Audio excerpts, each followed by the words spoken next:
সীতাকুণ্ডে জোরপূর্বক জমি দখল, হাউমাউ করে কাঁদছেন দরিদ্র কৃষক।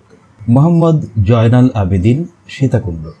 চট্টগ্রামের সীতাকুণ্ড এলাকায় মধ্যরাতে কৃষকের কলা বাগান কেটে জমি দখলের অভিযোগ উঠেছে এক সরকারি কর্মকর্তার বিরুদ্ধে।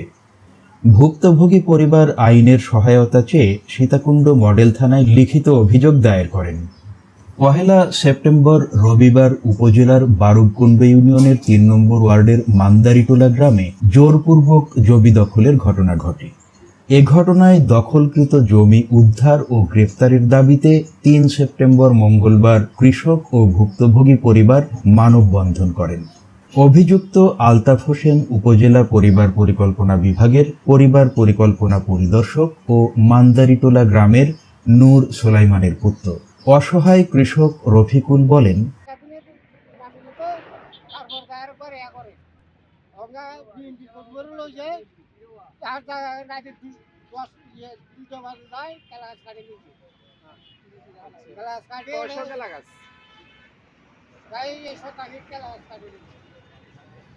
কৃষক রফিকুলের ছেলে সাইদুল ইসলাম বলেন,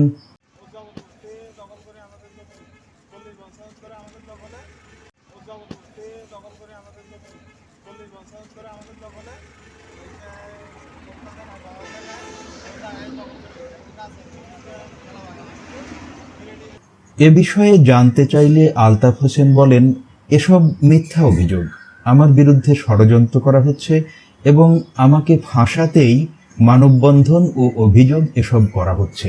আমার বাবার নামে নামজারি করা আছে ওই জমি, আমাদের জায়গা আমরা দখল করেছি, অন্যের জমি দখলে আমি জড়িত নই।